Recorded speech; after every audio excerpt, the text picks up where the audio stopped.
YouTube, was good with y'all? Today we got a little word of the day before we start. Man, I forgot my little what is it called? The little stick you put inside the camera or the phone. Need to look at that. The little stick of the camera that you put inside the phone and they you know, spread out the legs and stuff, a tripod or something like that. But forgot that. Let me turn this air down so y'all can. Let me see. My phone just turned off. Wow, phone dead. So now we gotta wing it.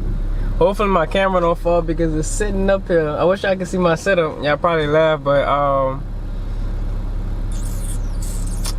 okay.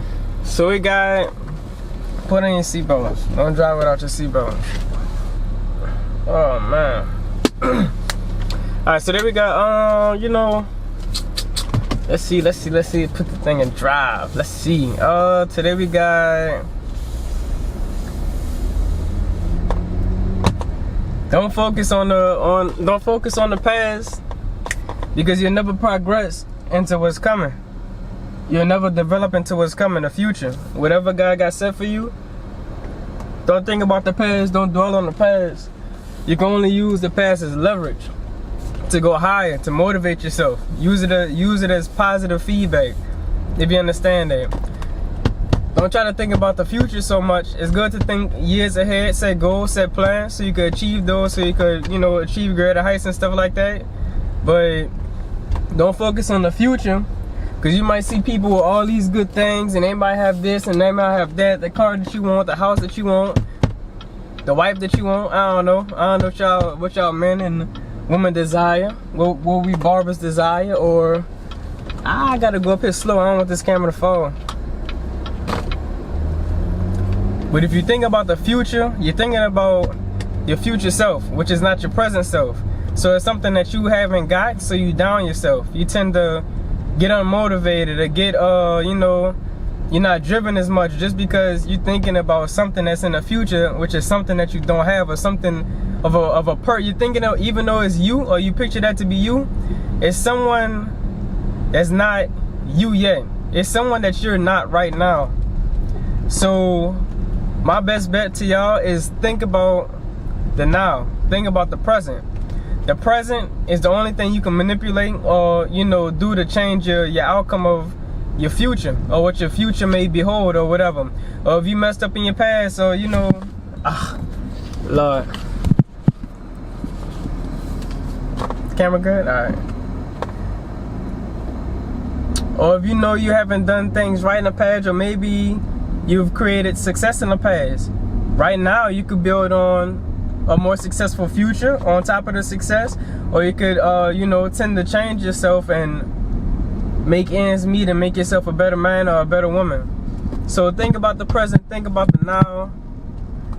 If you're cutting hair, think about the now. Don't think about the last cut. You could use that cut as motivation or a reference point to see where you at, but don't think about it too much.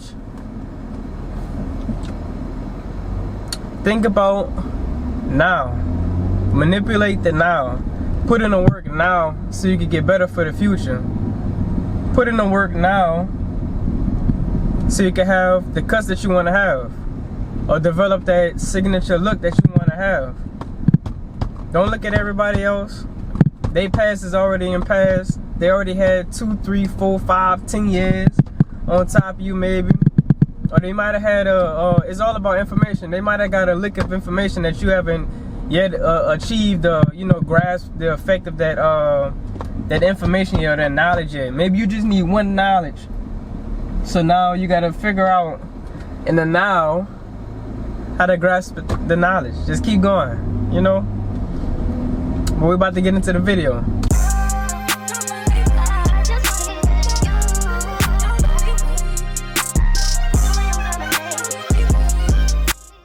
Alright YouTube, today we're gonna start the video by putting these clips inside of his hair because he has dreads. I got the back in a ponytail, and then I like to put the front in clips so they don't put too much tension on the line. Now we're gonna start by combing everything out. We're getting ready for our debulk process. Now with our number one guard, we're gonna take it and we're gonna debulk everything.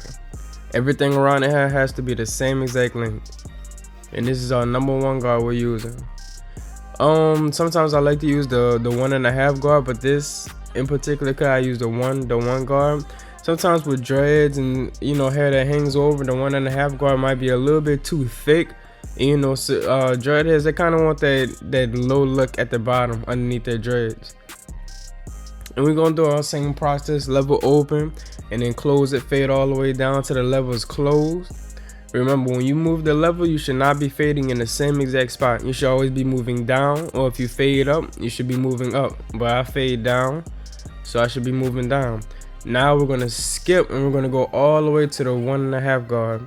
Because I knocked everything down with the 1 guard, everything, the debulking process of our fading process, we're gonna use a guard high, which would be our 1.5 guard.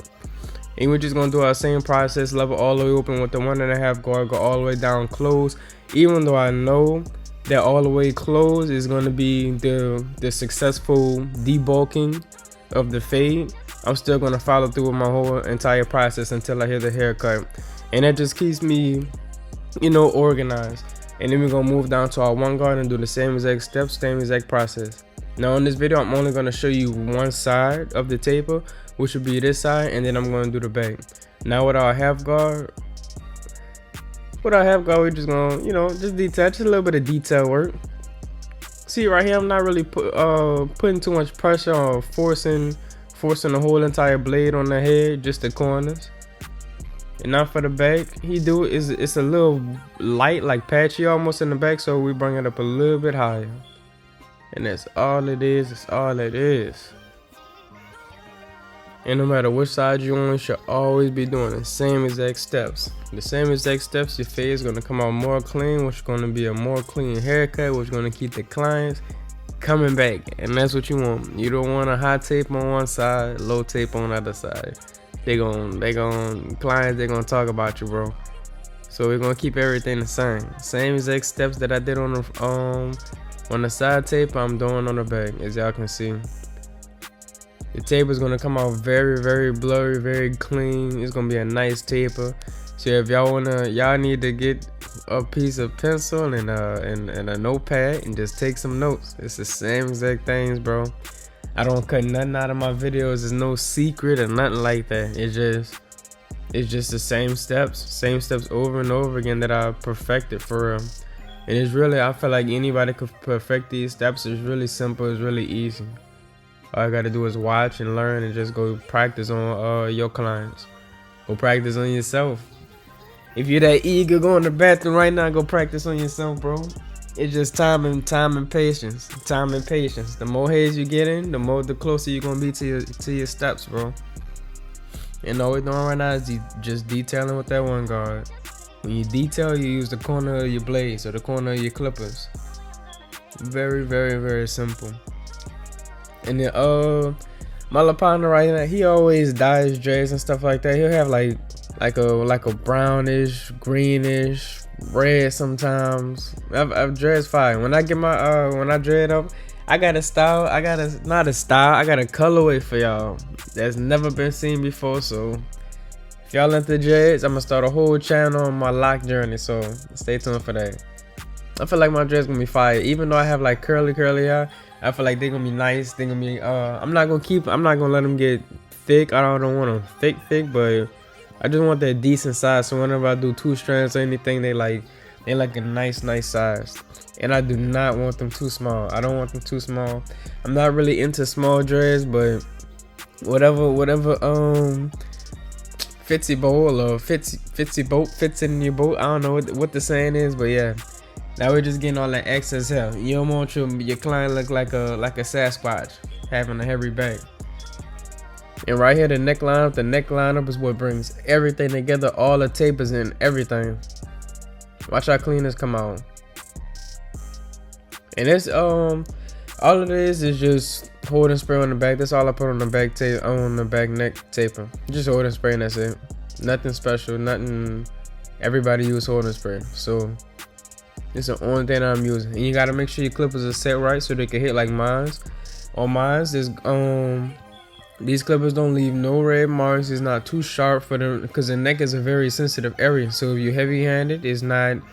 You need to unheavy hand your big hand. So don't be heavy-handed and just, you know, you don't want no red marks or anything, because that's easy to tell when it's a red mark and you press down and your clip is way too sharp on the back of the neck. Very easy to tell, very easy to point out. Now we're gonna do the same thing on the other side. Nice, clean, sharp, prominent lines. And another thing that's gonna take y'all neck tapers to a whole another level is that when you look from the back on the neck area, which I will see at the end of my video, they're on the same, they're the same width apart. Same width apart from the ear, same width apart from each side of the neck liner. If I don't know how to put it. Everything is nice and even. Everything is the same exact thing. As it is on one side, it is on the other. So one neck taper not too far down close to his ear, and then the other one digging deep inside of his taper. They're both in the same exact spot. Now for the lineup, you do want to adjust the client's head as I already did, and then you want to start whatever side you want to pick, which will be most likely the weak side. But since he has a pretty strong lineup, we went to our right side, our most dominant side. And we worked our way to our right side, and now we're working our way to the left side. And all we're doing is tapping. We're letting the clipper do the work. We're not pressing down too hard. We're not trying to cut nobody's skin open, have to make them have no red lineup.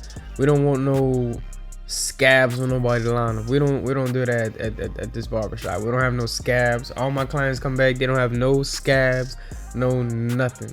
All my clippers are set right. And now we're just gonna do the sidebars right here. And all I'm doing, you don't want to keep moving down and keep using that first, like, see that right there? Some of y'all will move down and it will create a longer vertical bar. If y'all understand that, it will create a vertical bar longer than what's intended. My vertical bar is the same exact length as my clip, as my trimmer blade. Now we're gonna add on the pencil. A nice little popping effect, and as y'all can see, before that he didn't even need the pencil. It's already sharp, it's already crisp. It looked like it's enhanced already, and that's all we're doing is adding the pencil, giving it a little bit more pop. Some of y'all don't give it a little bit more pop, y'all give it an extra mile of a pop. Some of y'all put that pencil on and it's not coming off. It don't look like it's natural or nothing like that. Make the client look all fake, like they out of a fiction a fairy tale book or something like that. And now we add our enhancements. Our enhancements, we doing 2 sprays, moving on, 2 sprays, moving on. It's that simple. Just 2 sprays and we moving on. We're not doing too much, we're not adding too much. This is the water-based enhancements, so you don't want to make the fade all shiny. And as you can see right here, the fade is fire, and that's what I was talking about on the neck area. Symmetrical on the neck area. But you know, it's the end of the video. It's HYB. Hope y'all like the video, share, comment, and we out.